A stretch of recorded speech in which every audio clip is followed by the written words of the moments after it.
Lagarde, né? Dando aí depois o seu pronunciamento referente à decisão dos juros lá fora. Um dia bastante movimentado e dados da China no final do dia. Mas a gente vai trazer essa agenda bem detalhada para você, então o pré-market está só começando. Agradeço demais a sua audiência com a gente aqui todos os dias no melhor canal de informações de notícia do mercado financeiro brasileiro, né? Por enquanto é brasileiro, hein? Nosso objetivo aí, aos poucos, estamos expandindo cada vez mais. Isso é um bom sinal. Eu vou ver, vamos falar o seguinte... Vamos ver como é que está. Antes de chamar o pessoal aqui, para a gente começar a debater as informações, eu vou passar como é que estão as bolsas lá fora, né? Qual a expectativa desse mercado, como é que o mundo, como é que a Ásia dormiu e como é que a Europa acordou e as bolsas americanas rodando já. Aparentemente aqui parece que está tudo otimista, né? Nossa bolsa aí, 3 dias de alta, o índice subiu aí 120 mil pontos, o índice futuro, né? E parece que na largada de hoje a gente vai ter um índice um pouquinho acima também, já que o mundo inteiro sobe, né? O índice na Coreia, em KOSPI, a alta foi de 1,51%, já fechamos a Ásia. Nikkei também 1,52%, duas altas que eu considero significativas. Hang Seng 0,24%, Xangai 0,11%, só em alta, hein? Agora a Europa, né? Europa aguardando a decisão do Banco Central Europeu, referente aos juros, pelo menos por enquanto, o viés é positivo. CAC na França, 0,38%. E na Itália, na Inglaterra, uma alta de 1,24%. E a gente tem as demais bolsas ali do continente, numa média de quase 0,5% de alta, tudo positivo. Europa, falamos da Ásia, agora vamos para as principais bolsas do mundo. A principal engrenagem, né, que são Dow Jones, S&P e Nasdaq. Nasdaq, as empresas de tecnologia, uma alta de 0,40%, depois aí de ter caído aí por conta até de uma Apple, notícia da Apple, lançamento do iPhone, que causou uma queda no Nasdaq essa semana. O S&P 500 com uma alta de 0,39% e a gente tem aí Dow Jones com uma alta de 0,29%. Tudo azul por enquanto, tudo verde, né? Tudo verdinho aqui na nossa tela, tudo por enquanto positivo. Espera dos números. Bom dia, Guilherme e Marcel. O que a gente pode aguardar para o dia de hoje? Começando aí, vamos deixar primeiro os convidados aí. Guilherme, obrigado aí pela sua participação, viu? Obrigado, Marco. Obrigado, prazer estar aqui com você hoje. Maravilha. Guilherme, já quero chegar contigo aí, depois eu passo o bastão para o Marcel. Vamos falar um pouco da expectativa de ontem, o dado que saiu ontem, o CPI. E o que a gente pode esperar hoje do PPI, porque esses indicadores com certeza vão dar um bom parâmetro, um bom norte para o presidente do Banco Central Europeu, Powell, em relação aos juros, a sequência, né, do que irão fazer sobre os juros nos Estados Unidos. Então a gente teve o PPI um pouquinho acima da expectativa, mas o mercado teve um comportamento até certo otimista em relação a isso. E hoje a gente tem o PPI. Dada essa conjuntura, CPI, o que esperar do PPI e o que esperar do Powell nos próximos passos? Com certeza, Marco. O mercado ontem reagiu de forma neutra, né? O CPI acabou subindo um pouquinho mais do que o esperado, mas o mercado entende que grande parte dessa alta foi por conta do dado de energia, né? Gasolina aí subindo de 70 para 90 impactou bastante, o mercado entende isso e acaba olhando muito mais o Core CPI, que é o dado que exclui o dado de alimentação e energia, e entende que a inflação realmente está indo no caminho certo, está caindo, já apresentando aí um dado de 3,7% se comparado a 12 meses atrás. Então entende aí que a inflação está no caminho correto e realmente tem caído, né? Ontem a gente teve também a análise aí do mercado indicando que 97% dos analistas já entendem que deve haver uma pausa nessa próxima reunião do Fed, o que indica aí que a inflação está no caminho correto. Então, por isso que ontem as bolsas reagiram de forma até que levemente positiva, imaginando que o Fed faça a manutenção e não uma alta dos juros nas próximas reuniões, é isso? Exatamente, exatamente. Legal. Depois eu vou querer a sua percepção, porque você morou bastante tempo lá fora, você tem ali um viés muito, sabe como é que o americano pensa, né? E a gente que está aqui no Brasil, às vezes tem uma ideia um pouco distorcida, porque números são números, mas a realidade, né? Você está lá dentro da casa, lá para ver como é que o mercado realmente reage. Então, explorar bastante aqui o Guilherme trabalhou muitos anos em instituições financeiras lá nos Estados Unidos e eu queria que você compartilhasse depois ao longo do programa com a gente essa percepção aí, muito, muito bem-vindo isso aí. Então você que está conectado, fica com a gente que tem bastante coisa pela frente ainda. Marcel Martins, bom dia, tudo bem? Bom, hoje o PPI ali no radar, bolsa por enquanto em alta, parece que o viés é positivo para o dia de hoje, é isso? Confirma? Bom dia Kim, bom dia a todos os telespectadores. Eu acredito que o mercado hoje deva seguir o mesmo caminho de ontem, né? Números dentro, inflação aí perto do esperado, o mercado reagiu de forma positiva. A gente cantou até aqui no programa um pouquinho da antecipação dos movimentos, né? Faltavam 5, 10 minutos para os dados que saíram ontem às 9h30 da manhã, horário de Brasília aqui. E o mercado reagiu de forma positiva, o mercado gostou, né, do número de inflação que veio dos Estados Unidos, lembrando e fazendo uma ressalva, o quão importante é a gente ficar atento a esses números. E eu acredito que PPI é a mesma coisa, o mercado deve esperar aí e seguir com otimismo para que o investidor consiga pelo menos aproveitar algumas ondas aí dos números que estão por vir na agenda de hoje, que está bem recheada. Bom, perfeito, hein? Você está sintonizando aí por enquanto, ó, não é televisão de Fashion Week não, só tem galã aqui, fora mim, né? Nas minhas extremidades aqui, para completar daqui a pouco esse time aí, o Boixá, Eduardo Boixá da Active Traders está chegando com a gente. Bom, a gente tem bastante coisa para falar também, principalmente aprofundar um pouco mais essa percepção dos Estados Unidos, vamos falar de Europa, mas eu quero trazer o seguinte, vamos por ordem, né? Vamos começar com a China, né? China, sempre China ali. A China em 2023 ali, né, vê o crescimento um pouquinho aquém, né, da meta do governo na esteira de uma sequência de dados que decepcionaram, vamos dizer assim, vieram fracos, né? A Fitch, por exemplo, reduziu a previsão do crescimento da segunda maior economia do planeta esse ano de 5,6% para 4,8%, né? O governo chinês aí imaginava uma média de 5%, segundo o relatório de perspectiva divulgado nas últimas previsões, né? Refletindo aí o colapso da atividade no setor imobiliário, que exerce papel central no país asiático.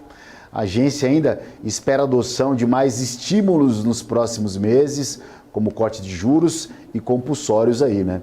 Então, compulsórios bancários. Mas a resposta política até agora tem sido decepcionante. Então, eu queria começar, Guilherme, falando com você em relação a essa possibilidade de China. Estados Unidos. Como é que os Estados Unidos, o governo americano, está olhando esse movimento imobiliário e essa redução do crescimento chinês? Ele imagina que, pô, bacana, a China está crescendo menos, é uma possibilidade para nós, né, despontarmos aí mais ainda como o primeiro país, a primeira potência do mundo, ou, poxa, vamos vender menos aí, vai complicar para nós também. Sem dúvida, Marco. Acho que o mercado americano tem colocado, não só o mercado americano, como o mercado daqui também, né, que exporta bastante para a China, tem estado de olho muito atento, principalmente no mercado de construção lá da China. Temos empresas aí como a Vale que exportam fortemente para a China. Lá nos Estados Unidos temos a US Steel também. Então é algo que o mercado americano tem olhado muito de perto. A gente fala muito nos últimos anos, até se você olhar rating dos bonds chineses que são vendidos lá nos Estados Unidos, a gente fala muito do problema de auditorias, né? O que tem embaixo do capô das empresas chinesas, né? Os dados muitas vezes não têm o mercado não acredita muito no que o governo solta e isso acaba gerando um pouco de instabilidade. Então realmente é um cenário um pouco instável, bastante temeroso, é o que se fala por lá. A gente acompanhou bastante aí nos últimos 2, 3 anos, até durante a pandemia se falava bastante.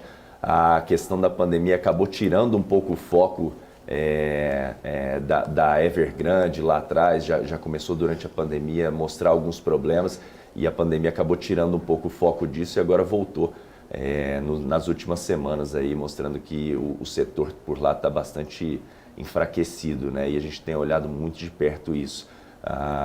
O mercado está bastante temeroso, posso te falar que não é algo positivo não, tá? Por lá a gente está de olho. Pois é, a gente já estava preocupado com isso mesmo. Eu acompanhava o mercado imobiliário, essa possível quebradeira no setor imobiliário da China, verdade, mesmo na época antes pré-pandemia ali, e depois parece que as preocupações se voltaram para outros setores, obviamente pela pandemia que assolou aí, né? Trouxe um pessimismo, acho que generalizado para todos os segmentos, para todo mundo, e o mercado parece que adormeceu por um determinado momento, e à medida que as coisas foram se arrumando, preocupação em relação ao quadro imobiliário chinês trouxe de volta aí esse temor aí, e crescia. Agora a gente está vendo os indicadores sendo refletidos aí, até mesmo no crescimento chinês, com uma projeção cada vez menor. Marcel, com essa projeção de crescimento aí menor na China, quais os setores no Brasil que têm sido prejudicados ali na ponta? Vamos falar Vale, quais são os setores? Banco, construtoras? Você que está operando aí no Skin the Game, o que você está acompanhando? O que está sofrendo mais? A gente comentou recentemente sobre essas tentativas de estímulo, né, no grande país do composto asiático, China. A Vale tem sofrido bastante em questão de China ter arrefecido um pouquinho esse progresso, né, essa retomada aí de crescimento. Ela que sempre foi um grande player no nosso retrovisor, né? Brasileiro olha muito Estados Unidos, olha muito China, a gente olha o mercado como um todo, mas China de fato tem um grande impacto, né? E principalmente para a Vale, que acaba sendo penalizada por ter China como seu maior cliente, né? Então, uma vez que lá trava esse crescimento, Vale sente nas costas assim, né? Um peso absurdo. É só se a gente olhar o papel que trabalhava há pouco tempo atrás a R$114.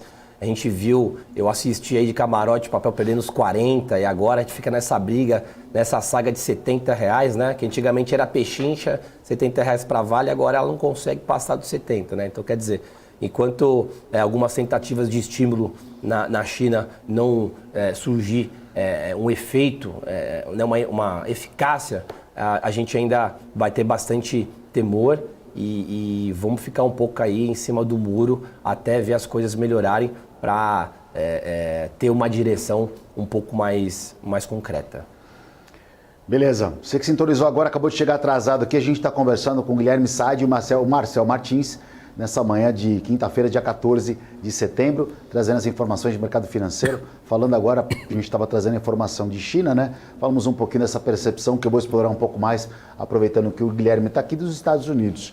Ô Guilherme, é o seguinte, lá o americano, quando nasce, ele já nasce colocando dinheiro na bolsa, né? A percepção do americano em relação à renda variável, ela é muito mais consolidada do que o brasileiro. Ou isso é mito?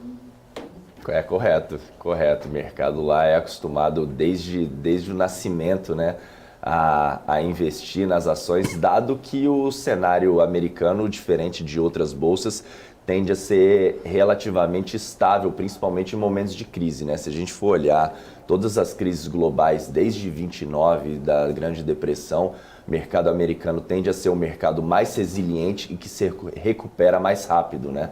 Até por ser o berço de grandes produções, as empresas lá têm tido um retorno histórico muito alto e, obviamente, isso acarreta com que a cultura do americano seja uma cultura de investir mais na renda variável do que na renda fixa, né? Até porque os juros nos Estados Unidos, por ser um país movido a crédito, tendem a ser muito mais baixos do que economias emergentes. Então, o americano tende a ir mais para a renda variável do que buscar um retorno na renda fixa, que é historicamente muito baixo. E o crédito lá nos Estados Unidos hoje em dia, ele está meio estremecido? E como você mesmo disse que o americano é acostumado com crédito, quando a gente tem os juros um pouco mais altos, o que inviabiliza isso no crescimento da economia?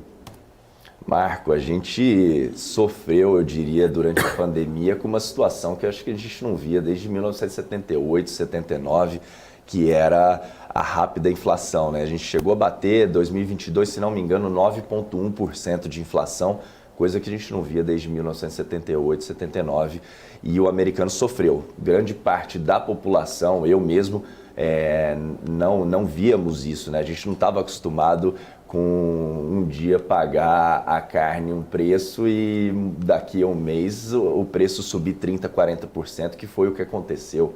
Então, realmente o consumo não só no dia a dia, né, a inflação do consumidor sofreu, como o crédito também, né? Você viu aí as taxas de hipoteca, por exemplo, se você ia fazer uma hipoteca de uma casa, saindo de 2,75%, 3% para 7% em questão de 6 meses. Então, sem dúvida, o americano sofreu bastante durante esse período, mas é algo que vem sendo, aos poucos, voltando ao normal, né? A gente viu ontem o dado a 3,7% de inflação, já caiu aí mais do que 5% do pico em 2022. Perfeito, perfeito. Olha, a gente já vai falar agora um pouquinho, mudar um pouco o panorama aqui, né? A gente falou um pouquinho dos Estados Unidos, da China ali. Queria falar um pouco da Europa, né? Para deixar o nosso telespectador muito bem informado. A Europa que vai ter decisão do Banco Central Europeu daqui a pouquinho, né? Em relação à sua política monetária de juros. Agora, Marcel, a dúvida, Marcel, porque os dados que vieram ultimamente na região do continente europeu vieram bem ruins, principalmente os dados de crescimento, né, a projeção de inflação. Um país que está sofrendo muito ali, que já vem há um tempo se arrastando, é a própria Alemanha, que acho que é o principal driver ali, né, o país base ali para que a Europa tenha um grande termômetro da Europa. Mas os indicadores lá não são dos melhores, não. O que a gente pode esperar na decisão do Banco Central Europeu e no pronunciamento da Christine Lagarde na sequência? Bom, Marco, a Alemanha não é diferente de qualquer país, vai ter que contornar, né, essa situação, vai ter que trabalhar política monetária, juros, vai ter que conter um pouquinho aí os números. A gente sabe que o composto é grande, né? A zona do euro ela é grande, então um país arrasta o outro, né? Não só a Alemanha, como você mesmo disse, ela sim serve de drive, né? Para que os outros países, os braços tenham uma direção um pouco mais definida, mas mercado aí, não só de olho em Ásia e Estados Unidos, mas a Europa vai precisar aí trabalhar bastante, correr atrás do prejuízo para poder trazer um pouquinho mais de sossego, um pouquinho mais de conforto, não só para a população residente, mas como para o investidor. Daqui a pouco a gente fala de Brasil. Brasil, a gente tem alguns temas importantes para falar hoje aqui, como por exemplo da reforma tributária. Vamos falar aqui o Haddad ontem dando aí pronunciamento referente ao PIB. A gente vai trazer também notícias da Via. Tem bastante coisa para a gente falar do Brasil também, que vai ser no último bloco. E a gente está na sequência ali, falando principalmente lá fora, né, dos países, principais continentes. Guilherme, a Europa para os Estados Unidos, como é que ela está em relação a isso? Como é que o americano, né, como é que o governo americano pensa em relação à decisão dos juros lá nos Estados Unidos? Perdão, nos juros na Europa, no continente europeu, porque parece que foi o último continente que saiu correndo atrás aí do prejuízo. Então demorou um pouco, parece que ficou um pouquinho engessado. E agora vem com essa questão, essa preocupação com os juros que o mundo inteiro já vem levantando esse alerta desde a pandemia. O Brasil saiu de 2, foi lá para 14, agora está na redução, ao contrário do mundo. Eu quero trazer também depois essa percepção em relação aos emergentes, dos juros lá fora, mas comparando Europa, como os Estados Unidos lida com essa questão dos juros, já que pelo menos lá nos Estados Unidos, a possibilidade, como você mesmo já trouxe anteriormente, da manutenção é muito grande. O que não não é comum, na verdade não é igual essa realidade lá na Europa. Então como é que os Estados Unidos enxerga esse parceiro aí, que na verdade que é o principal parceiro tirando China, né? Correto. A gente acompanha bastante o mercado europeu, até por ser o principal parceiro comercial junto com China. Agora, a decisão para hoje é dividida, né? O mercado ainda, a Europa, como você bem falou, é um pouco atrasada nesse sentido, até por ser uma economia diferente dos Estados Unidos, com uma cultura que não é movida a crédito, né? Na economia a gente fala um pouco de Europa empurrar uma corda, né? Significa que você pode dar estímulo e o cara bota o dinheiro embaixo do colchão. Acaba não sendo uma economia que move muito a crédito, então eles estão sempre um pouco atrasados com relação à decisão da taxa de juros. A decisão hoje a gente realmente tem uma divisão aí, mas acreditamos que deve haver realmente mais um aumento aí na taxa da Europa, que realmente atuou atrasada em comparação com os Estados Unidos e, obviamente, com o Brasil, que foi um dos primeiros a mover na direção inflacionária. Culturalmente falando, aproveitando, Guilherme, você que roda o mundo inteiro aí, culturalmente falando, existe uma diferença de decisão ou de approach para um investimento em renda variável entre o americano e o europeu? Não vou nem colocar o brasileiro, porque o brasileiro falta dinheiro, na verdade, né? O cara às vezes até quer investir. A gente fala muito, né, educação financeira no Brasil, a gente fala de investimento, a gente está aqui trazendo informação de melhores investimentos ou um panorama de mercado, mas eu vejo que falta muito dinheiro para o brasileiro, infelizmente, né? Agora, não é o caso, lógico que a gente sabe que a condição lá na Europa, a maioria dos países são uma condição um pouquinho melhor, o americano também, como você trouxe essa questão do investimento. O europeu, ele também é um pouquinho mais fragilizado em relação, mais sensível para investimento na renda variável, igual o brasileiro, igual outras economias, ou é mais agressivo? Eu acho que o americano e o europeu tendem a se mover de maneira parecida, até pela questão que eu mencionei aqui mais cedo da taxa de juros, né? Historicamente, os juros, tanto na Europa quanto nos Estados Unidos, é baixo. E acaba com que aquela questão de risco e retorno, né? O investidor acaba não indo para a renda fixa por não ter um investimento atrativo naquele lado, acaba indo para o lado da renda variável. Na Europa, a gente tem até o caso de algumas economias como Dinamarca, Noruega, que o próprio governo incentiva essa questão de investimento na renda variável para o cidadão, né? Então é uma questão histórica até implantada pelo governo mesmo. E tem um histórico de investimento na renda variável, mas como eu falei, pela questão de não ter o trade-off, né, que a gente diz para a renda fixa paga retornos mais baixos e acaba que não é atrativo para o investidor ir para esse lado, diferente do caso que a gente tem no Brasil e outras economias emergentes.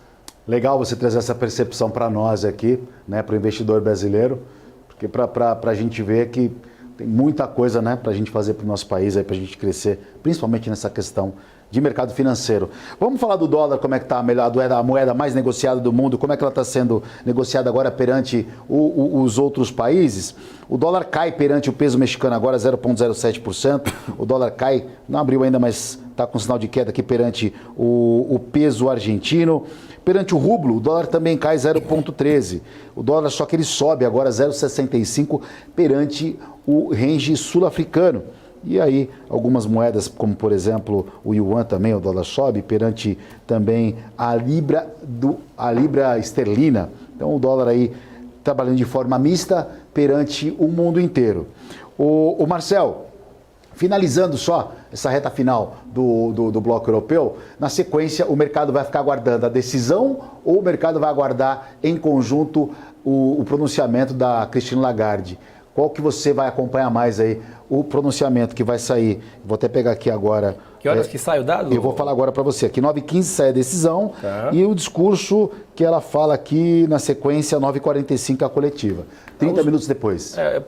Praticamente os dois são dados bem aguardados, Exato. Mas o discurso acaba atribulando um pouco mais os movimentos, principalmente o mercado de futuros, né? A gente sempre fala aqui no programa que qualquer dado relevante, isso aí já gera alguma... Eu faço uma associação, uma analogia que o mercado, quando espera um dado, principalmente vindo ali Europa, Estados Unidos, China, é parecido com uma corda de crossfit, né? A gente vê aí o mercado bastante movimentado, os dados têm a mesma relevância, né? O operador, investidor, ele vai ficar de olho aí 9h15 e na Cristina.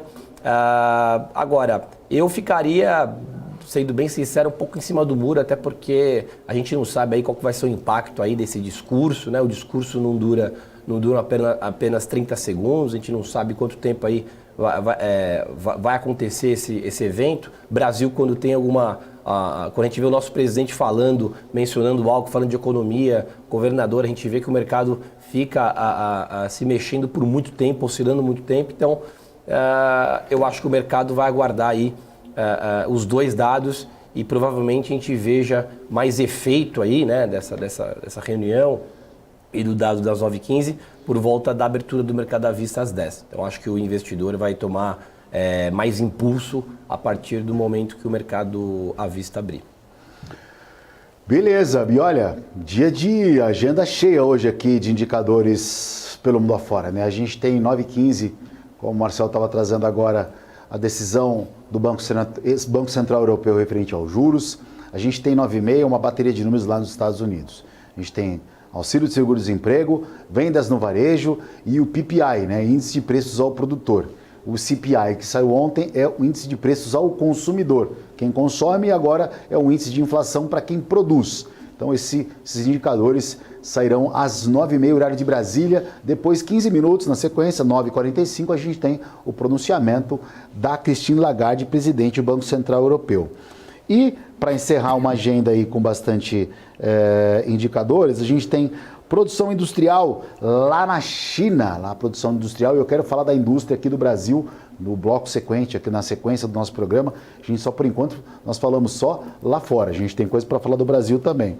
Depois tem vendas no varejo também na China, mas esses indicadores na China vão sair só quando a gente tiver, eu pelo menos vou estar dormindo 11 horas da noite, porque a gente acorda cedo para fazer o programa aqui, né? Não tem... a gente tirou o Guilherme da cama hoje, hein? Veio aqui, tá com a voz até rouca. Essa voz é de sono, Guilherme, ou é normal a voz assim de locutor, hein? É de sono ou não? É a voz normal. É normal. Você convive comigo diariamente. Você... Tem voz de locutor, bicho. Quando locutor, eu pensei que era voz de sono. E aí a gente vai aproveitar e falar também do Brasil, né? Brasilzão na veia aí. Muita coisa para sair, via varejo, tributária. Discurso do Haddad ontem ali, né? Deve ter animado, pelo menos o mercado. Vamos ver se animaram os nossos comentaristas. Ó, vamos para um rápido intervalo e a gente volta em 2 minutinhos. Aguenta aí.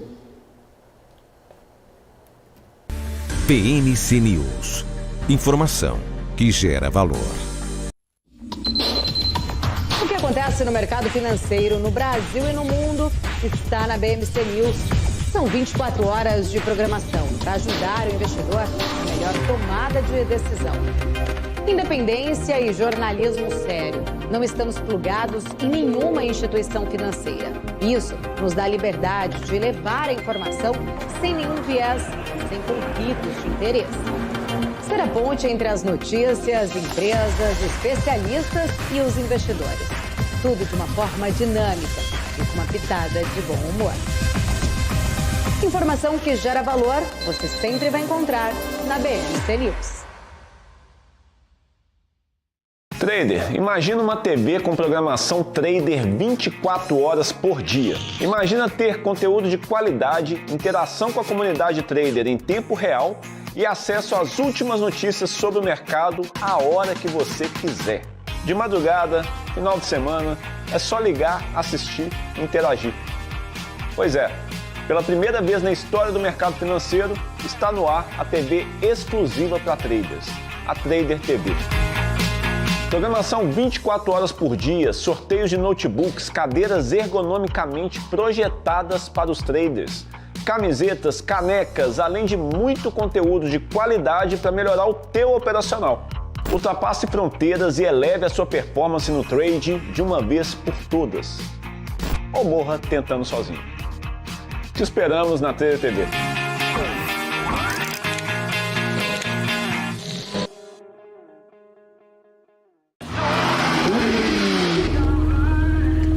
Boa volta. Cara, demais. foi boa.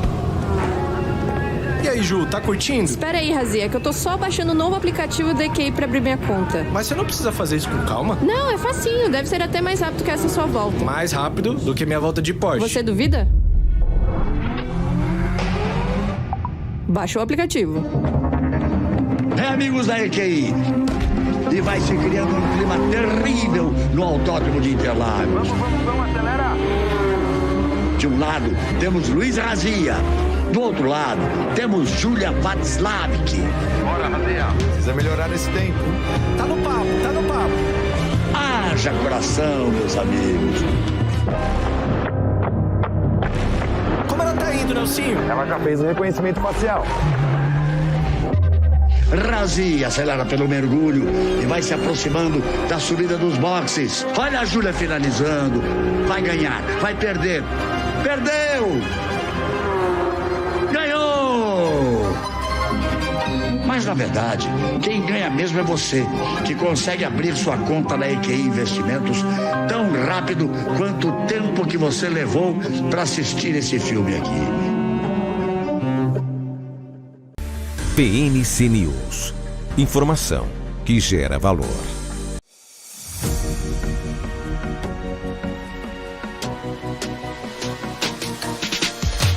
PNC News. Informação que gera valor. Muito bem, estamos de volta com a segunda parte do pré-market. Você que acabou de chegar agora, estamos aqui com os comentaristas Marcel Martins, Guilherme Saad. Falamos bastante de China, dos Estados Unidos, né? A gente vai continuar trazendo informação também justamente desses países importantes que vão movimentar devido aos seus indicadores que irão sair na programação do dia, o nosso mercado local. Mas eu quero falar um pouco de Brasil, né? O Eduardo Braga, né, ele adiou para outubro a entrega do relatório sobre a reforma tributária. O relator da reforma tributária, o senador Eduardo Braga, aí, né, ele fez essa apresentação dos relatórios na Comissão de Constituição e Justiça, o CCJ, do Senado. O prazo inicial para entrega do parecer era dia 27 de setembro. Com isso, o texto da proposta só deve ser apreciado pelo colegiado depois do feriado do dia 12 de outubro, em torno lá do dia 20. Apesar da alteração do cronograma, a expectativa é que a proposta seja aprovada pelo plenário do Senado ainda em outubro. O plano da equipe econômica é ter a reforma promulgada ainda esse ano. A mudança do cronograma ocorreu por causa da pressão do setor de serviços, que pediu a inclusão de mais uma audiência no plano de trabalho da comissão. Ao todo, serão realizados ali 9 audiências para discutir a proposta. Nesta quarta-feira ocorre a terceira, né, para tratar aí do Conselho Federativo, que ficaria responsável aí por gerir o imposto sobre bens e serviços, que vai unificar aí o imposto estadual ICMS e o municipal ISS. Falando um pouquinho de Brasil, mas eu vou querer também que ele fale aqui da expectativa dele lá para fora. Eduardo Boixá. Bom dia, Eduardo. Galerinha, tamo junto aí para mais um dia. Agora sim, hein? Você, telespectador, você não está vendo o desfile da Fashion Week, não. Olha os galãs aqui que a gente traz no pré-market. Que tá agora, o público feminino da BMC explodiu, bombou. Eduardo Boixá, diretamente da Active 3. Edu, aproveitando o gancho aí, né? A reforma, a CPI de 8 de janeiro aí está dando mais prioridade, o Congresso parece que está deixando passar um pouquinho, né, retardando pautas um pouco mais importantes. O fiscal está preocupando ainda, ou vai aguentar até outubro a reforma tributária e arcabouço, porque não sai isso, né? A reforma tributária parece que ontem adiaram no Senado, né? Mas a perspectiva ainda é votação até o final do ano. O Centrão vai cobrar ainda ali a fatura dele para aprovar isso aí até o final do ano. Temos ainda água para passar debaixo dessa ponte, né? Ainda temos bastante água para passar debaixo dessa ponte. E sobre o déficit do ano que vem, acho que só piora, né? Eu vi algumas estimativas ontem que o rombo não é 160 bi, é mais próximo de 180, 190. 180, Edu. O governo correndo... É isso aí. O governo correndo atrás de dinheiro, enfim. Aquela situação que a gente está acostumado a ver nesse ano aí. Ô Edu, quero aproveitar, já que você já está no gancho aí, né? No gatilho, na verdade. Nós falamos anteriormente no bloco, a gente está falando do índice que saiu o CPI lá nos Estados Unidos, um pouquinho acima da expectativa. O Guilherme também, junto com o Marcel, a gente estava discutindo, falando dessa possibilidade que aumentou muito a chance, as apostas e uma manutenção de juros lá fora por conta do CPI. A gente sabe que o Powell estava muito preocupado com o mercado de trabalho americano. A gente teve um CPI um pouquinho acima da expectativa, mas em linha. Mas os setores principais, ali, como energia, por exemplo, pode possibilitar um arrefecimento da inflação lá nos Estados Unidos. Como é que você está enxergando esse movimento do CPI ontem? E queria que você falasse do que você espera do PPI hoje, lá e na sequência, Estados Unidos, Fed e juros. Acho que o CPI antes foi o famoso não evento, né? É um non-event. Ontem foi bem em linha, né? O lucro em linha. O cheio foi acima, mas era esperado por conta de aumento de combustíveis. O mercado já esperava, já esperava um número mais alto. Aquilo que a gente conversou durante a semana, com o Marcelo também, né? Eu acho que a expectativa é o que vai acontecer daqui para frente, se a taxa de juros, se a inflação americana eles vão para os 2% ou se eles vão esperar, né, que convirja ao longo do tempo para chegar até 2%. Hoje está rodando perto de 3 e pouco ao ano, a meta é 2%, tem um espaço aí para até a inflação chegar no nível. A discussão é, vão aumentar mais juros? Acho que não, acho que o mercado está precificando que não temos mais aumentos, que é isso, né, que o assunto acabou. E pelo outro lado, a gente tem a questão dos 10 anos abrindo, né, que a gente conversou ontem também, dos juros de 10 anos abrindo. Eu acho que esse que é o grande dilema do mercado do momento, se os 10 anos vai continuar abrindo ou não. Isso impacta direto a reprecificação de todos os ativos, bolsa, não só bolsa americana, mas o mundo inteiro olha o juros de 10 anos americano como base de comparação para investimentos. Acho que esse que é o grande play no momento, é acompanhar o 10 anos. Se o 10 anos ficar tranquilo, enfim, acho que a gente tem espaço para a bolsa continuar melhorando. Se lá fora estressar, se o 10 anos for para perto de 5% ao ano, eu acho que nós temos um problema para resolver. Vamos acompanhar ao longo dos próximos dias e meses aí. O juros de 10 anos agora, nesse momento, sobe 0,36%, como trouxe a informação Eduardo Boixá. Eu acompanho ele também bastante. Qual que é a taxa? Você consegue ver a taxa dele? Não consigo aqui, só tem a cotação, Boixá, por enquanto. Eu não consigo ver a taxa, mas a gente levanta aqui. Ô Guilherme, o juros de 10 anos nos Estados Unidos, a gente estava conversando com um amigo nosso lá, que é de uma grande instituição também lá nos Estados Unidos, até o Guilherme estava participando também dessa conversa, e ele disse para nós que os melhores produtos que se tem para investimento agora lá nos Estados Unidos são os renda fixas, né? Investimento mais tranquilo, que pelo menos o cidadão americano tem adotado, é a renda fixa com prazo um prazo menor, né? Mais curto, né? Então os juros curtos ali seriam os melhores investimentos. Você compactua dessa ideia e por quê?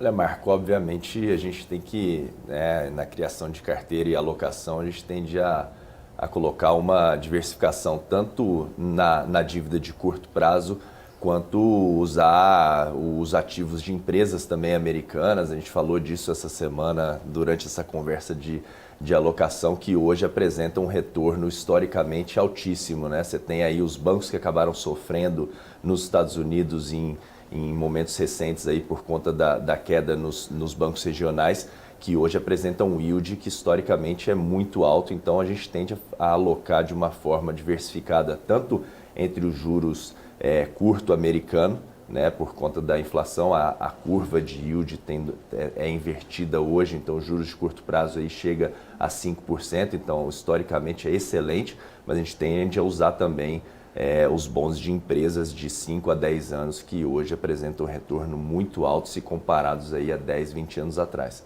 Tá? Então, um mix aí, eu diria, entre os bons americanos de curto prazo e empresas, hoje oferecem um yield bem mais alto do que a gente viu aí nos anos anteriores.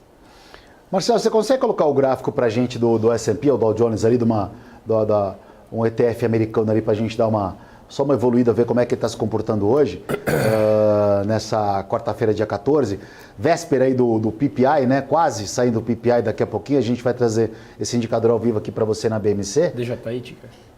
Você consegue...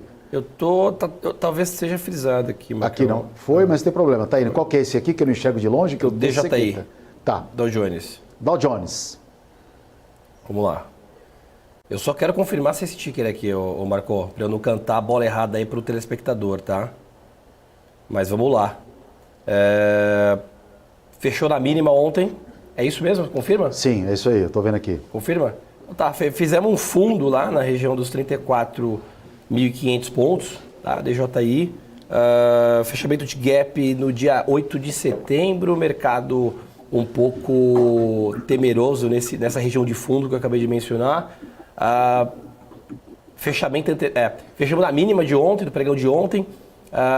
Mercado não deve sustentar muito aí essa região dos 34.530, caso a gente perca aí, né? Então, quer dizer, para que a gente tenha uma retomada aí do DJI e dê uma alegria aí para os comprados, a gente teria que romper aí na casa dos 34.640 pontos, tá? Enquanto trabalhar nessa região de mínima, você vê que o mercado ele não foge muito, ele está andando naquele modo caranguejo que a gente bem diz. A gente talvez não veja muita crescente aí para o gráfico do ativo americano. Beleza, Eduardo Boixá, a gente brincava bastante em edições anteriores, de programas anteriores, falava que ele era Zé Vendinha no S&P, né? Falei, só vende esse cara, só Zé Vendinha. E o Boixá falou uma época, cansei de vender, esse mercado só sobe. Como é que você está imaginando agora, o Edu, esses ETFs, as principais ETFs lá americanas, Dow Jones, o S&P, como é que você está se posicionando em relação a esses indicadores? Você continua vendendo? Você acha que vai cair no curto, no médio e longo prazo? Porque os números que saíram, né? Quando a gente estava falando disso, como tinha problema de banco lá fora, tinha uma outra série de variáveis, né? Equalizado esses problemas com novos problemas no horizonte. Como é que você está enxergando o quadro de ETFs americanos, Dow Jones e S&P? Vamos falar desses dois principais, vai. Eu desisti de vender já tem uns meses já, né? Não dá para vender, enfim. A economia americana é um negócio, é uma máquina, né? É difícil você ficar contra. Desisti de vender, mas também não compro. Acho que nós estamos nesse lateral aí já tem alguns meses, né? Como o Marcel acabou de falar aí, o mercado do caranguejo, né? A gente está nesse lateral já tem algum tempo. Um pouquinho melhor, um pouquinho pior, enfim, mas nada, né? 100 pontos para lá, 100 pontos para cá no S&P. Acho que isso acaba impactando o resto do mundo, né? Brasil também, acho que a gente conversou esses últimos dias aí, o Brasil deu aquele catch-up ali, abril, maio, acho que foi mais um processo de despressurização, né? Não é tão ruim assim o PT ganhar a eleição, acho que o mercado deu aquela respirada e entramos também nesse modo, né, lateral também, aguardando. O Brasil tem essa questão do corte de juros, óbvio, que é uma coisa que pode ajudar muito. Ontem eu vi números de financiamento de empresas grandes financiando a 15% ao ano, 16% ao ano, empresas médias financiando a 20% ao ano, é muita coisa, né? É muita coisa. Com os juros caindo, eu acho que vai tirar um peso forte de cima das empresas, né, de despesa financeira. Acho que deve melhorar bastante o resultado financeiro das empresas. Mas tem que ver se o Brasil vai conseguir ter crescimento nos próximos, né? Enfim, essa é uma parte da equação, né? Os juros no Brasil caindo é uma parte da equação. Temos toda a outra equação, que é o governo tirando o dinheiro da economia, taxando empresa, taxando consumidor, tirando dinheiro via imposto. Isso tudo tem um impacto também relevante em atividade, falta de dinheiro para investimento. Enfim, todas as mazelas que a gente já vive aí há muitos anos, que eu acho que estão sendo potencializadas, mas tem a questão dos juros realmente, dos juros caindo, que eu acho que é o grande ponto de interrogação aí, como vai ser, qual o tamanho dessa queda de juros, porque afinal de contas não tem muito espaço também para o juro cair. Como é que o juro no Brasil pode ir para 8, 7, né? Se o juro americano é 5, né? Você pode ganhar 5% em dólar ou você vai ganhar 8% em reais? Qual que você prefere? Né? Então, acho que essa é uma questão que a gente vai ver muito a partir do momento que o juros começar a atingir níveis mais baixos, como é que vai ser esse diferencial de juros entre Brasil e Estados Unidos, enfim, entre economias que têm menos risco, né? Europa, enfim, economias que têm menos risco, principalmente Estados Unidos. Eu acho que esse assunto vai entrar cada vez mais em pauta à medida que o juro começar a cair. Vamos aguardar aí. Eduardo Boixá, por isso que eu sigo o Twitter, Eduardo Boixá 5, sempre com perguntas e respostas bem pertinentes. 5% em dólar, 8% em real. Depende do valor do dólar, né, que a gente está falando. Agora, você trouxe os juros aqui, Edu. O Itaú espera um corte aí de 0,75 pontos nos juros em dezembro, com a melhora da projeção, né? O Itaú melhorou as projeções aí para a economia nesse ano, no próximo, e passou a esperar um corte maior de juros aí em dezembro de 0,75 pontos percentuais, o que com um corte de meio ponto na reunião da semana que vem, levaria a taxa Selic para 11,5% no final do ano, né? O banco espera também que o juro caia mais no ano que vem, fechando dezembro de 2024 numa Selic a 9%. Eduardo levantou a bola dos juros americanos. Guilherme Saad, pergunta para você. Os juros no Brasil caindo, os Estados Unidos mantendo o dólar, alguns emergentes cortando os juros, que eu vou trazer também no bloco anterior, no próximo bloco, a gente vai falar muito do discurso do Haddad sobre o PIB. Com essa manobra de juros no mundo inteiro, cara, o dólar não tem outro caminho a não ser subir, porque o juro vai ficar mais atrativo mandar dinheiro lá para fora. Nesse primeiro momento, a pergunta né? Será que o dólar realmente perdeu o ímpeto da queda ali? Está muito distante, embora ele tenha caído agora próximo a 4,90, mas 4,70 ali ficou mais difícil, né, com esse corte de juros no Brasil. Como é que a moeda está reagindo em relação a tudo isso? Exatamente, Marco. A gente está vendo o dólar como fair value ali entre 4,50 e 4,70. Um valor aí justo, né, para a moeda. Agora, com essa alta nos preços de gasolina que a gente tem visto e o que a gente falou hoje mais cedo, pode aí haver uma tendência de pressão lá fora em uma eventual mudança na taxa de juros na reunião de novembro, né? Acho que na reunião desse mês não deve haver mudança, mas talvez uma pressão aí na outra reunião e, obviamente, com juros pressionados nos Estados Unidos, uma demanda pelo dólar um pouco maior e um ganho de força aí contra os emergentes que agora vem caindo, né? Os emergentes, como bem comentado aí pelos integrantes aqui do programa, moveram de forma mais agressiva lá em 2021, 2022. O mercado emergente moveu a taxa de juros mais cedo do que o restante do mundo e agora vem caindo. Então, com os juros lá fora pressionados, automaticamente a demanda pelo dólar sobe e a moeda deve ficar mais forte. Tem um pai de um grande amigo meu, foi no escritório lá, Paulinho, chegou, ele estava no book aberto, ele olhou ali, ele falou, cara, esse dólar não cai mais não. O dólar estava no 4,80, pesadíssimo. Ele falou, esse dólar não vai subir. Foi para 5, subiu. Então, ou seja, realmente a moeda perdendo um pouco o ímpeto. Marcel, o Doleta, hein? Você arrisca alguma coisa para esse ativo aí, cara? Vou pegar carona aí com o comentário. Se você quiser colocar no gráfico também, já para a gente brincar aí, já pode colocar. Vamos lá. Bom, tá na tela.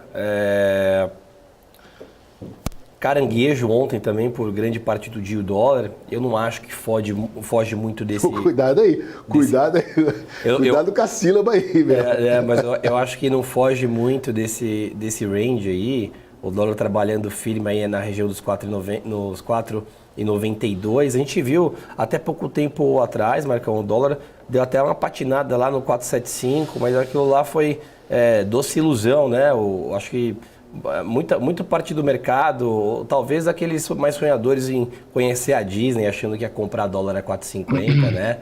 4,40. Doce ilusão, dificilmente a moeda vai correr para lá. Tanto é que ela já está se aproximando mais uma vez dos R$5. Eu acho que não foge muito desse parâmetro, não. Eu acho que a gente tem dólar aí próximo na casa dos 5, bate lá na trave e volta. Eu não vejo muita diferença no preço da moeda norte-americana até para pelo menos o final deste ano, tá? Então eu fico trabalhando aí até em tentativas de fazer algumas posições, tomar algumas posições, aproveitando aí esse sobe e desce entre 4,85 a R$5. Eu acho que o dólar fica por aí. Beleza, boa percepção. Eu ia falar disso no próximo bloco, mas eu quero aproveitar que o Edu está aqui e a visão dele em relação ontem ao pronunciamento do ministro Fernando Haddad, né, falando do crescimento do Brasil, falou do PIB, né, ele trouxe o discurso dele foi mais ou menos assim, Edu, você deve ter acompanhado, mas passando para o telespectador, que o Brasil tem obrigação de crescer mais que os outros países, dado o momento que a economia brasileira se encontra, uma projeção de crescimento maior do que os outros, corte de juros, né, perspectiva de cortes, a gente está falando que daqui a pouco o Banco Central Europeu pode aumentar os juros lá, a gente está trazendo aí também Estados Unidos, no mínimo, o melhor dos mundos, uma manutenção, e falando aí, né, do crescimento do Brasil. A gente teve ontem o dado da indústria, né, do modo geral, de 15 estados, dos 15 estados, apenas o Ceará mostrou 1,4 2 positivo. São Paulo, por exemplo, que é o polo da indústria no Brasil, uma queda de 0,5%. Olhando esse cenário, indústria ainda fraquejando, seria certo comparar o crescimento do Brasil com o resto do mundo ou comparar só com o emergente, Boixá? E o que você acha do discurso do Haddad ontem? Eu acho que o Brasil vai ser sempre... Tem uma entrevista boa, não sei quem foi, cara, que falou que a gente nunca vai ser os Estados Unidos, mas também nunca vai ser a Venezuela, né? Que a gente nunca vai crescer 10% ao ano, mas também nunca vai cair 10%, sabe? Um negócio assim. Que tá bom, né? Eu acho que é isso aí, as mesmas forças que impedem a gente de crescer são aquelas que impedem a gente de cair, né? A gente vai sempre andar naquele meiozinho ali. Eu não sou um cara otimista, assim, não acho que a gente vai, sabe, mudar de patamar, que a gente vai crescer 5% ao ano durante vários anos. Realmente não acho, a menos que tenha algum boom de commodities no mundo, que se depender localmente de esforço nosso, local, eu acho muito difícil, né? O Haddad fala isso, mas o governo não toma medida nessa linha, né? Não tem nenhuma... Nós temos que crescer produtividade, tem que investir em educação de qualidade, enfim, nós temos que tomar decisões para um lado que a gente não toma, e não é esse governo, é o país, de uma maneira geral, ao longo dos anos, né? Simplesmente a gente não vai para o lado que tem que, né, melhorar a educação já é o principal ponto, e o dinheiro já é gasto em educação, não é falta de dinheiro, né? Muita gente fala, tem que investir em educação, vamos aumentar, não adianta, né, aumentar a quantidade de dinheiro, vai ser dinheiro que vai ser esterilizado ali, ao menos simplesmente aumentar salário, talvez, mas não tem nenhuma medida, não tem nenhum programa de incentivo para o professor, para ele melhorar, não tem nada. Se ele for um bom professor, ele ganha X, se ele for um péssimo professor, ele ganha X. Então, para que o cara vai se dedicar àquilo? Enfim, temos que melhorar esse caminho para a gente poder trazer qualidade para a educação, para a gente buscar produtividade, para aí sim o Brasil mudar de patamar, né? A comparação do trabalhador brasileiro com um trabalhador americano, por exemplo, de produtividade, nós somos, sei lá, menos da metade, né? Acho que é questão de 1/3 de produtividade. Então, esses dados não mudam ao longo dos anos, né? Eles não mudam rápido. Se a gente começar a investir agora nisso, eles não vão mudar no ano que vem.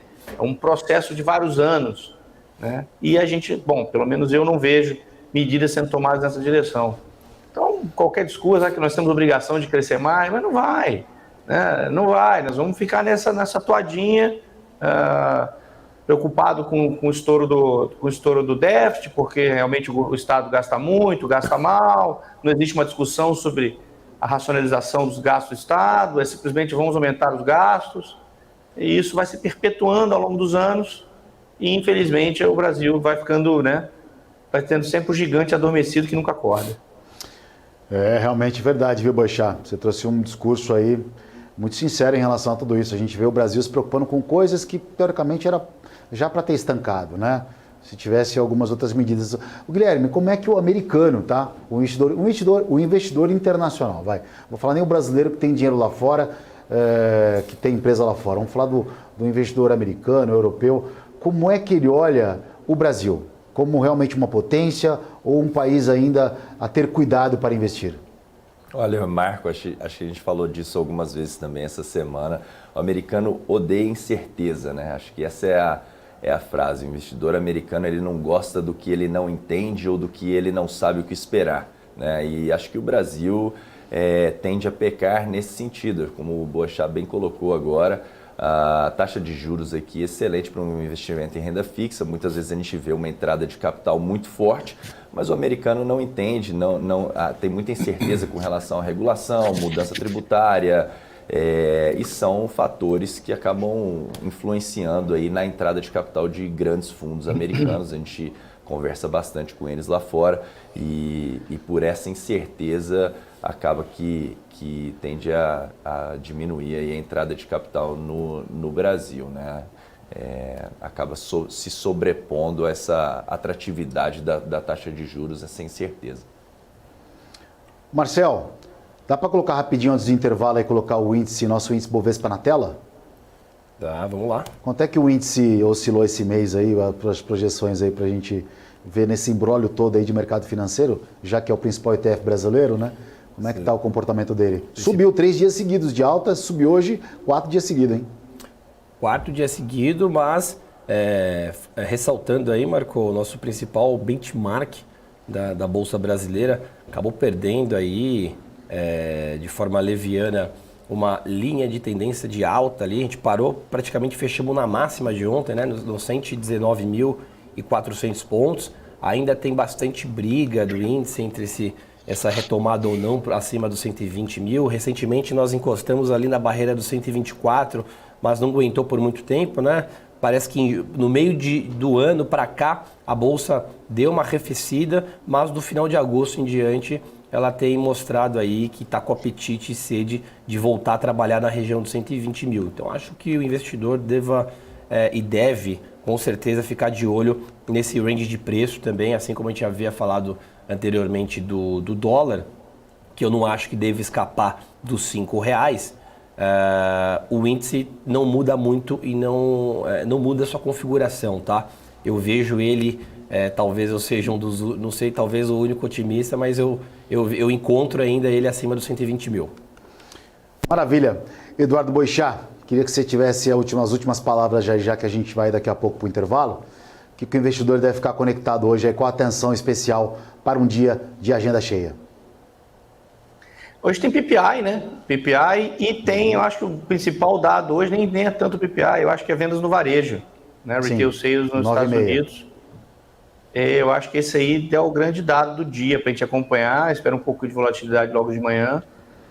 Mas acho que igual ontem, né?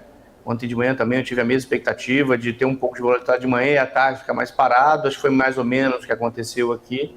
Depois do almoço ficou parado, os últimos 2 dias muito calmo na parte da tarde.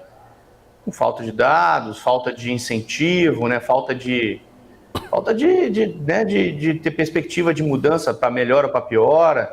Então, um mercado muito mais calmo né, na parte da tarde. Espero um pouco mais disso para hoje. Aí. Eduardo Boixá, o Twitter está sendo movimentado lá, Eduardo Boixá 5, como é que está lá ou está devagar? Boto minhas historinhas lá, tem meu Instagram também, Eduardo.boixá também, o Instagram tem algumas dicas legais lá também. Vamos acompanhar. Estamos fazendo, né? Virei blogueirinho, né, Marco? Blogueirinho. Eu sei que na casa do Boixá tem um pôster do Roberto Dinamite, na casa do Guilherme tem do Dudu, e do Marcel tem do quê? Do Raí, Marcel, São Paulino? São Paulino, acertou. Tá, aí me quebra, viu, Edu? Aí me quebra, mas tudo bem. Vamos que vamos. Eduardo Boixá, muito obrigado aí, viu? Pena que você não vai estar aqui amanhã com a gente, tá bom? Um abraço, bom final de semana, bom golfe. Valeu, até depois. Esse homem joga golfe o dia inteiro, viu? Impressionante, tá com a vida ganha. Falamos aqui o Eduardo Boixá, trazendo muita informação do mercado financeiro para você. Logo mais, não saia daí, que a gente vai trazer a abertura dos mercados futuros de índice dólar e a última parte do pré-market aqui, falando muito de Brasil. Vamos falar de uma companhia que mudou de nome, né? Que agora é nova, é a Casas Bahia, né? Voltou o nome, né? Não é mais Via. Vamos trazer aí com o Marcel a análise dessa ação que deve sofrer bastante hoje. Mas é o seguinte, não vai demorar muito não. São 2 minutinhos de intervalo e a gente volta com a última parte do pré-market. Aguenta aí.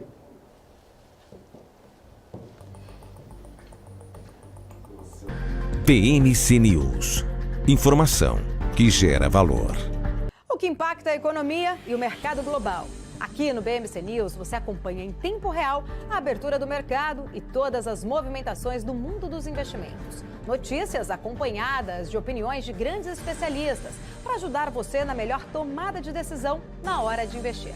Eu, Paula Moraes, estarei com você de segunda a sexta, às 9h30 da manhã, no BMC News. PMC News. Informação que gera valor.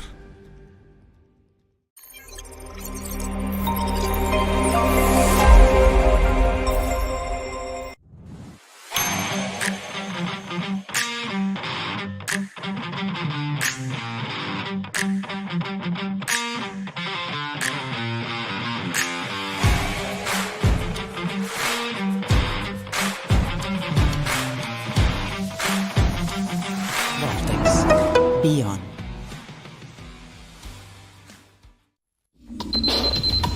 O que acontece no mercado financeiro no Brasil e no mundo está na BMC News. São 24 horas de programação para ajudar o investidor a melhor tomada de decisão. Independência e jornalismo sério. Não estamos plugados em nenhuma instituição financeira. Isso nos dá liberdade de levar a informação sem nenhum viés, sem conflitos de interesse. Ser a ponte entre as notícias, empresas, especialistas e os investidores. Tudo de uma forma dinâmica e com uma pitada de bom humor. Informação que gera valor, você sempre vai encontrar na BMC News.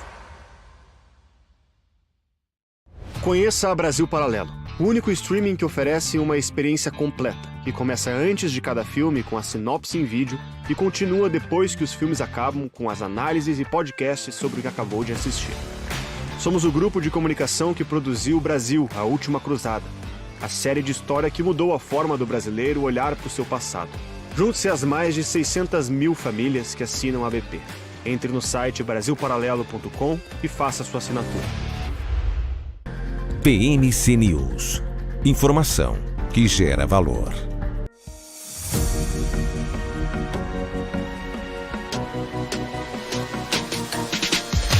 BMC News. Informação que gera valor.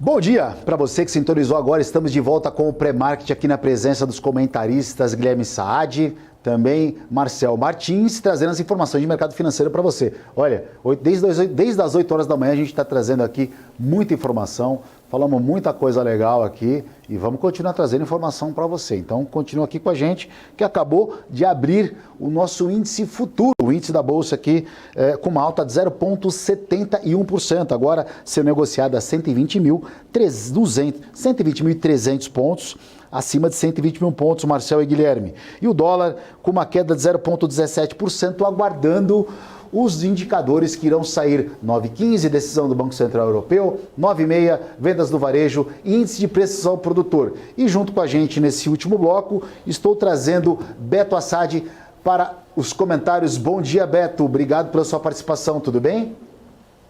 Bom dia, como sempre, é um prazer estar aqui com vocês e vamos ver o que o mercado nos reserva para o dia de hoje. Vamos ver, o Guilherme assoprou aqui no meu canto, Beto. A gente estava conversando agora aqui no intervalo, ele falou, olha o preço do Brent, do petróleo.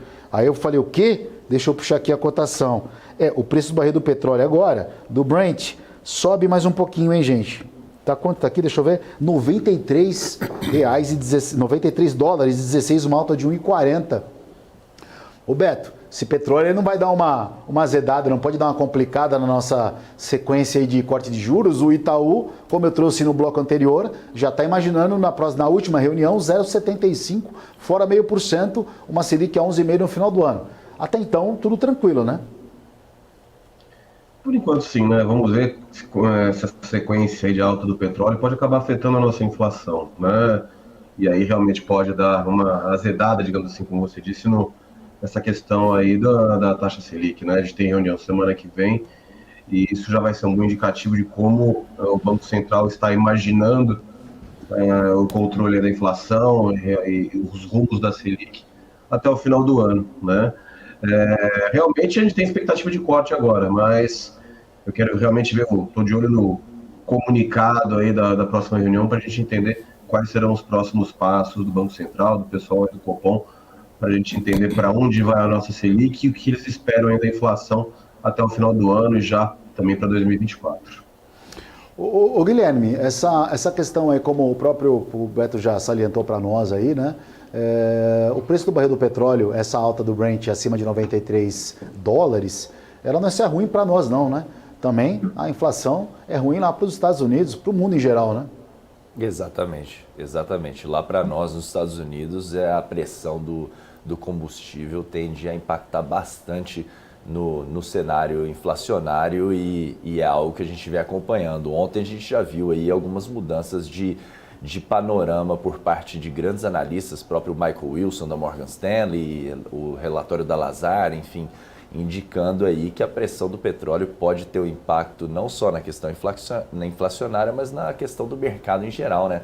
As ações lá nos Estados Unidos são empresas que dependem de crédito e essa pressão inflacionária aí impacta bastante no mercado como um todo lá. Então a tensão tá em alta aí, todo mundo de olho bem atento aí ao petróleo.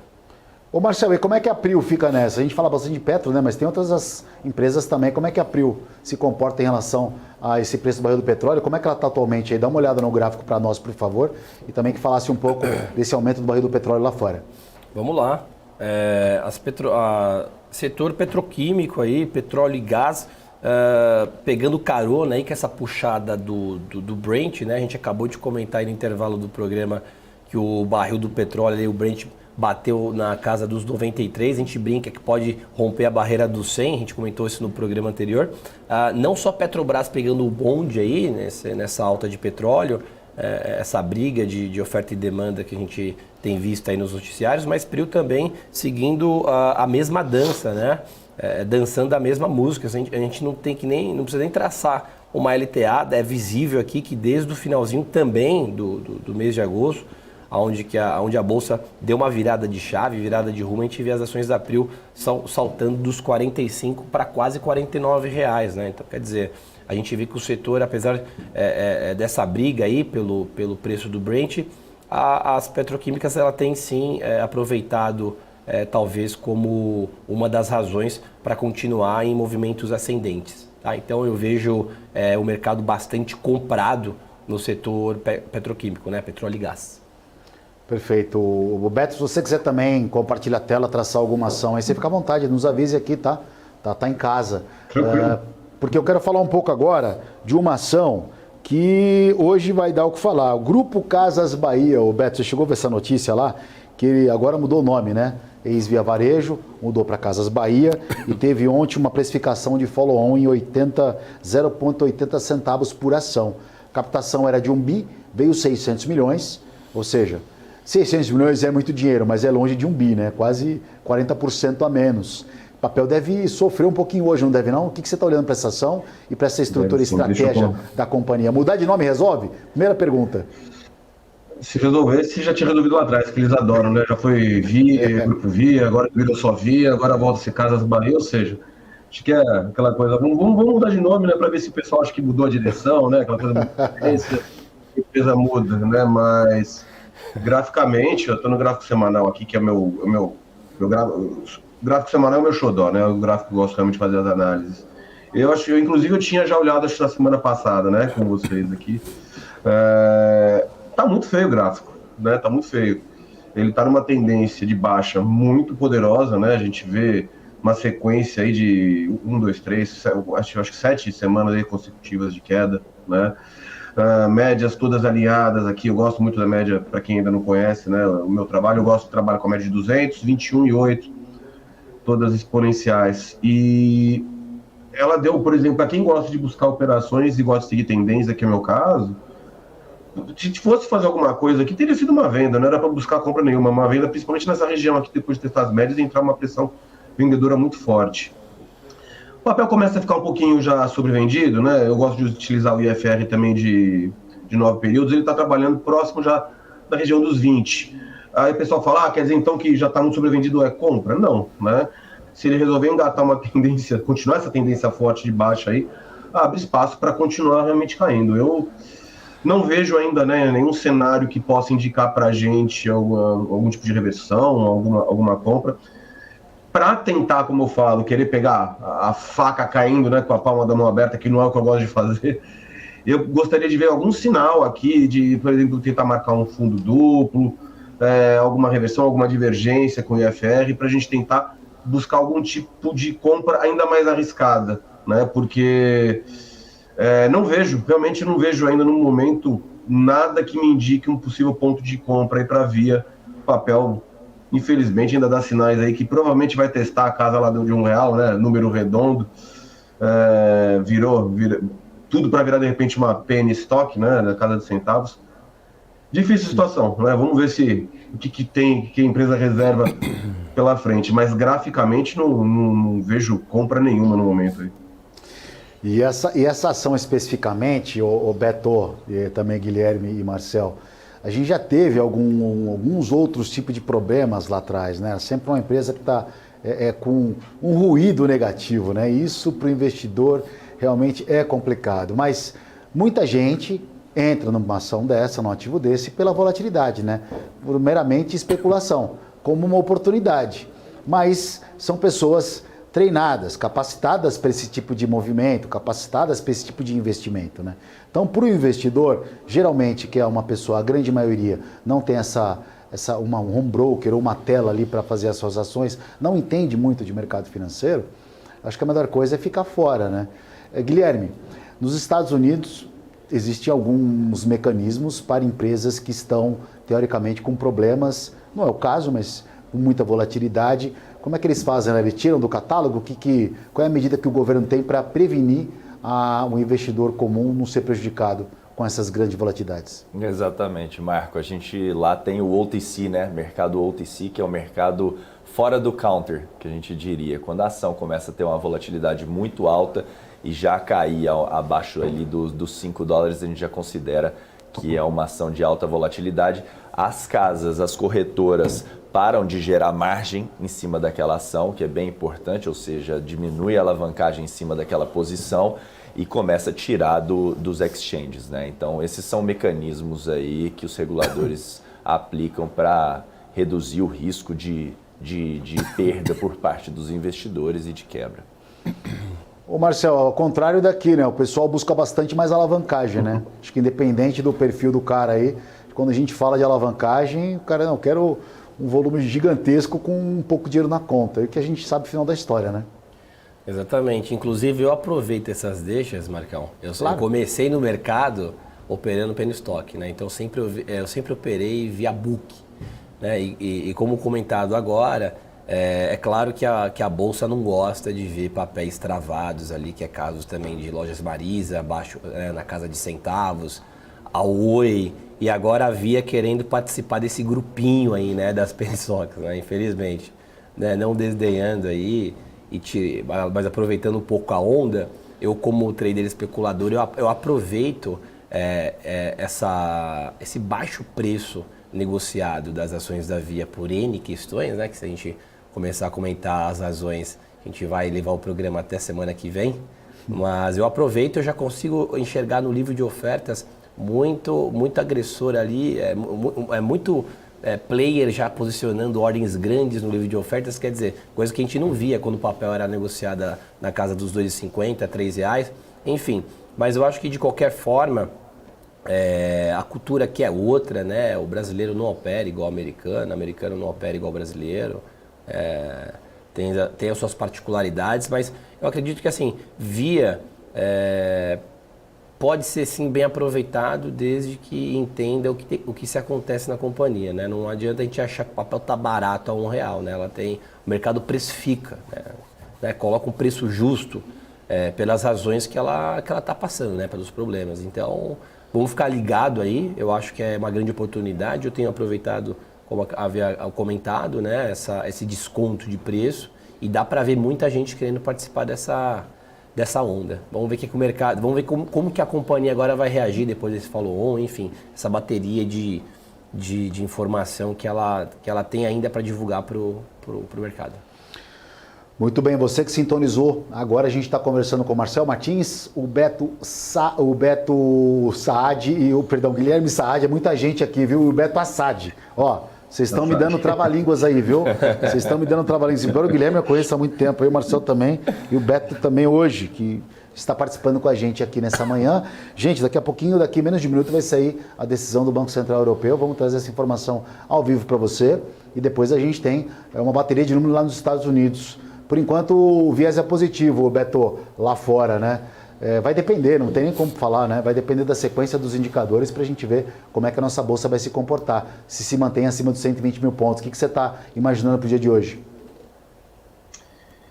Vamos ver, como você falou, a gente tem que analisar os números que vão sair, né? A gente sabe que o mercado brasileiro é muito dependente, né, do que acontece lá fora, em relação a dados, em relação à definição de juros, né? Outro dia estava até acompanhando um economista que eu gosto bastante, ele falando que o Banco Central americano é equivalente ao Banco Central do mundo, né? Já que qualquer decisão de política monetária e econômica lá nos Estados Unidos acaba afetando as decisões ao redor do mundo, né? Já que os Estados Unidos têm muito essa questão de proteger também a moeda deles, né? Manter o valor, e aí acaba influenciando nas decisões que os outros bancos centrais ao redor do mundo geram, né? Então, Vamos ver o que o BCE vai fazer, né? Tem uma expectativa de aumento aí da taxa de juros também. E aí a gente tem que ver. A gente tem uma super quarta-feira na semana que vem, né? Além da decisão da taxa Selic, a gente tem a decisão também aí de política econômica dos Estados Unidos. Em relação ao Ibovespa em si, eu tenho visto mais uma boa chance, isso eu já tenho falado faz tempo, no meio de toda essa indefinição, né? Na verdade, dúvidas sobre o que vai acontecer com a economia no mundo, ou seja, vai ter o tal do pouso suave, vai ter algum cenário mais recessivo. Eu tenho acreditado na Bolsa andando de maneira lateral, realmente, por um bom tempo, até as coisas ficarem mais claras, né? Se vocês quiserem dar uma olhadinha aqui no meu gráfico semanal, tá? Vou até botar no mensal, e mais longo. Perdão. O Ibovespa, ele segurou muito fortemente, né, naquela faixa lá entre os 100 mil pontos, deixa eu puxar um pouquinho mais aqui, entre os 100 e os 96, mais ou menos, que foi uma correção aqui de 50%, digamos, de toda a perna de alta, que foi desde o fundo, né, da crise lá da pandemia até a máxima de 2021, e aí ele vem trabalhando de maneira mais lateral agora, né, nessa região aqui, exatamente entre os 121, 122 mais ou menos, e aquela faixa lá embaixo, né. Ele agora parece fazer uma movimentação um pouquinho mais interessante, depois de ter dado uma puxada forte aqui no gráfico mensal, com 4 meses seguidos de alta e uma correção. E a gente vai entrando num outro mês, né, digamos assim, tentando pelo menos nessa primeira quinzena, engatar um mês de alta. Isso aqui pode gerar, né, até uma estratégia, né, de barra vermelha ignorada no gráfico mensal, que é quando a gente tem uma puxada forte para um lado, uma barra contrária e uma próxima barra no meio que tente, digamos assim, anular a barra anterior. Isso aí até poderia gerar uma expectativa mais positiva. Mas quando a gente olha para um prazo intermediário, a gente vê ele ainda muito travado nessa região, e eu realmente iria acreditar num movimento mais forte de alta se ele conseguisse ganhar a faixa aqui acima dos 122 mil pontos, né? O gráfico semanal já mostra ele respeitando bastante essa região dos 115 mil. Todas as vezes que bateu aqui, ele vem se segurando. E se a gente olha as últimas semanas, a gente vê que a gente vem trabalhando de maneira mais lateral, né? Isso já fica também mais claro no gráfico diário. A gente vem trabalhando realmente espremido nessa faixa entre os 115,5, mais ou menos, e a região aí dos 118, 119. No curtíssimo prazo, para eu acreditar realmente no movimento de alta, eu gostaria de ver ele fechando. A gente já fez até uma máxima, né? Pelo menos no dia de ontem, acima do topo anterior. A gente deixou uma sombra aqui, depois de testar lá a região lá dos 119, 230. Então, para eu realmente acreditar que ele vá, pelo menos, testar as máximas do ano de novo, lá, buscar a região dos 123, mais ou menos, eu quero ver ele fechando acima dos 122 mil, entrando no volume para acreditar que a gente venha testar aqui. Caso contrário, a gente pode ficar no curto prazo brincando aqui, né, de ping-pong nessa região entre 118, entre os 115, e pior, né, se entrar volume vendedor e perder a região dos 115, abre espaço para mais quedas no Ibovespa. Índice que opera agora com uma alta de 0,59%, cotado a 120.200 pontos.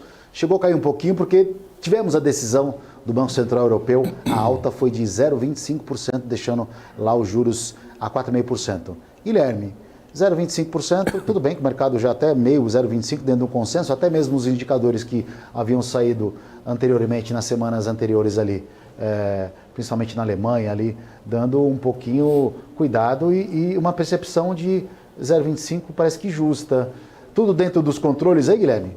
Dentro dos controles, apesar da expectativa do mercado ainda ser dividida antes da reunião, agora vamos ver o que a Lagarde vai falar com relação a esse aumento e, obviamente, vamos ficar de olho nos dados de varejo e produção na Europa, que nas últimas semanas têm se mostrado bastante fracos, né? Então, vamos ver como o mercado reage a isso e nas próximas semanas ficar de olho nos dados econômicos lá. Maravilha. Bom, primeira de muitas participação aqui, espero, né, Guilherme? Com certeza. Obrigado pela recepção. Foi um prazer estar aqui com vocês. Bom, obrigado aí. Então, primeira de muitas aí, esperamos você mais vezes aqui com a gente no Pré-Market. Tivemos a presença aqui de Guilherme Saad, CEO da Bullside Capital. Vamos lá, Marcel. Você que está quietinho aí, está olhando o mercado, já está clicando. Esse Marcel, cara, tem que segurar a mão dele, tem que sentar na mão para não ficar clicando aqui, viu? Já quer operar o índice na abertura aí. Tivemos 0,25 lá no Banco Central Europeu, que Lagarde daqui a pouco discursa. O mercado não sentiu muito não, a Bolsa estava praticamente ali no 120, 100, foi para 200, ou seja, não impactou muito o nosso índice não, né, por enquanto.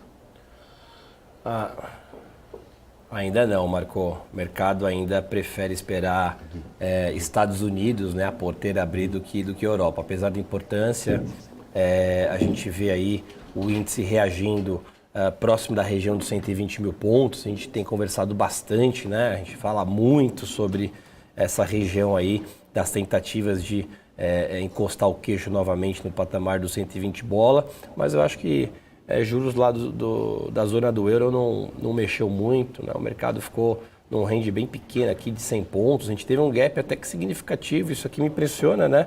Terceiro dia consecutivo, né, Marcão e telespectadores, que o nosso índice ele sobe, né?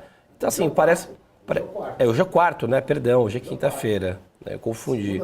Quarto dia, né?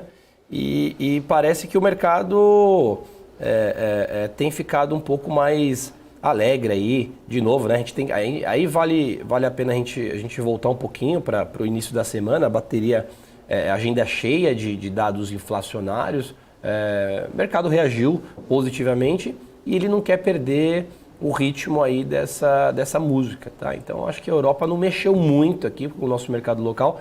Eu acho que é mais importante a gente esperar ver agora como que os Estados Unidos vai reagir. Aí sim a gente pode ter uma definição mais concretizada.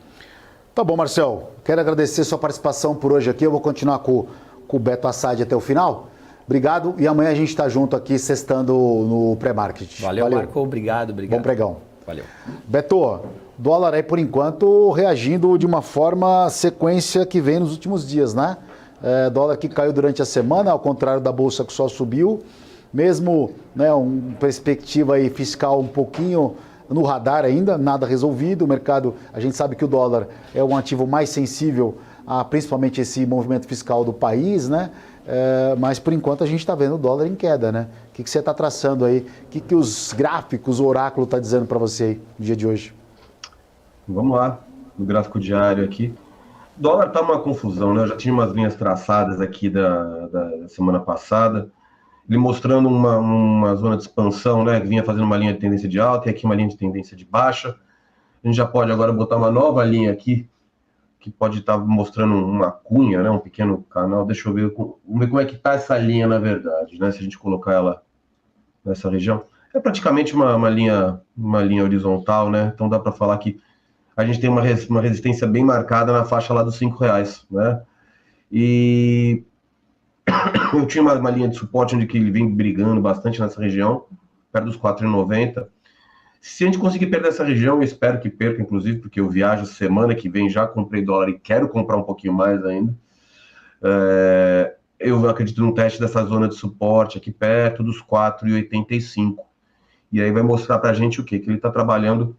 Deixa eu até apagar essas linhas para ficar um pouquinho mais claro, pessoal. Vai mostrar ele trabalhando numa faixa mais lateral pra gente, né? Ou seja, vindo buscar aqui a região dos 4,85 aproximadamente e brigando aqui também na faixa praticamente dos R$5. Ou seja, nesse momento ele está no meio do caminho entre essa congestão que ele vai formando agora. Para quem quer fazer algum tipo de operação, eu não faria nada, não gosto de fazer nada no meio do caminho, quando a gente vê algo bem delimitado. Eu iria buscar compras perto dos 4,85, se ele mostrasse, né, algum sinal comprador ao chegar aqui, e vendas perto da região dos R$5 também, entrando pressão de venda aqui, alguma coisa do gênero, tá? Perfeito, obrigado por ter traçado esse panorama para nós aí nessa abertura de quinta-feira, dia 14 aí, dia de dados importantes que vão sair daqui a pouquinho e você vai acompanhar na BMC. Beto Assad, eu queria agradecer a sua participação, viu? Volte mais vezes aqui, sempre um prazer tê-lo conosco. Prazer todo meu, Marco, acho que é a primeira vez, né, que eu faço participação aqui com você. Espero que a gente se encontre demais, mais, né? Vezes por aqui. Que bom. Com certeza. Hoje foi dia de estreia, então, dia de estreias. Foi muito legal. De estreia. O telespectador agora, com certeza gostou. Botar um Assad, hein? Se trabalhinho de botar um Assad com Saad no mesmo dia, aí puxado. Quer me complicar, os caras querem me acabar comigo aqui, viu? Mas tá tudo certo. Beto, obrigado pela participação, viu? Eu que agradeço, um abraço a todos aí, bom dia de trades aí. Obrigado, valeu, obrigado. Bom, tivemos aí um dia movimentadíssimo hoje, né? Muita informação aqui trazendo em tempo real para você. As informações não acabaram. Paulo Moraes e Felipe Nascimento já estão vindo com o BMC News na sequência aqui, falando dos indicadores importantes que irão sair. Índice de preços ao produtor, vendas no varejo, auxílio-desemprego, repercussão do discurso da Lagarde aí, por que ela subiu? Ela vai falar por que ela subiu, 0,25 agora, a taxa do Banco Central Europeu que saiu há poucos minutos atrás, pelo menos não impactando nossa bolsa que opera com viés positivo, aguardando essa bateria de indicadores e também os indicadores que sairão na China, né? Uma agenda bastante movimentada, dia de bastante volatilidade. Hoje, mais do que nunca, você vai ter que ficar conectado aqui na BMC para saber dessas informações e repercussões dos indicadores, como é que o nosso mercado vai reagir em relação a isso. Lembrando que 10 horas abre os papéis, as ações, né? Temos importantes ali, vão acompanhar a antiga Via Varejo, a Casas Bahia agora, como é que vai ser o comportamento da abertura desse papel. Mas vou passar o bastão aqui, que o pessoal já está postos para continuar a programação aqui com você.